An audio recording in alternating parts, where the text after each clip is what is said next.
एक बार एक नगर के राजा के यहाँ पुत्र पैदा हुआ।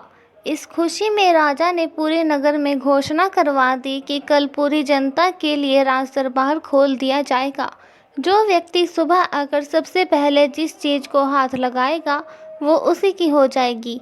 पूरे राज्य में खुशी का माहौल छा गया। सारे लोग खुशी से फूले न समा रहे थे। कोई कह रहा था कि मैं तो सोने के कलश पर हाथ लगाऊंगा। किसी को घोड़े का शौक था तो वो बोल रहा था घोड़े को हाथ लगाऊंगा। इसी तरह सारे लोग रात भर यही सोचते रहे कि सुबह वो किस किस चीज़ को सबसे पहले हाथ लगाएंगे। सुबह जैसे ही दरबार खुला सारे लोगों का राजा ने राज दरबार में स्वागत किया।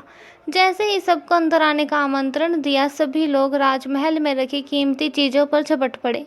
सबके मन में डर था कि कोई दूसरा पहले आके उनकी पसंदीदा चीज़ों को हाथ न लगा दे। कुछ ही देर में दरबार का माहौल बड़ा अजीब हो गया। सारे लोग इधर उधर दौड़ रहे थे। राजा अपने सिंहासन पर बैठा ये सब देख रहा था और राजा को बड़ा ही आनंद आ रहा था। अचानक एक छोटा सा बच्चा भीड़ से निकल कर आया और राजा की ओर आने लगा। राजा उसे देखकर कुछ समझ नहीं पाया और इतने में वो बच्चा राजा के नज़दीक आया और उसने राजा को हाथ लगा दिया। अब राजा उसका हो चुका था तो इस तरह राजा की हर चीज़ उसकी हो गई। इसी तरह जैसे राजा ने जनता को मौका दिया वैसे ही हमारा ईश्वर हमें रोज़ाना मौका देता है कुछ पाने का।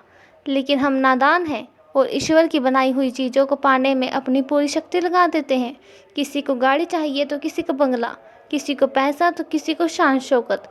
रोज़ भगवान से प्रार्थना में भी भगवान की ही चीज़ें मांगते हैं। जो लोग सत्य को जान लेते हैं वो भगवान की चीज़ें नहीं बल्कि भगवान को ही प्राप्त करने की कोशिश करते हैं। भगवान को पा लिया तो उस मालिक की हर चीज़ आपकी ही हो जाएगी। तो फिर क्यों मूर्खों की तरह दिन रात उसकी बनाई चीज़ों को पाने में अपना कीमती समय गंवाते हो।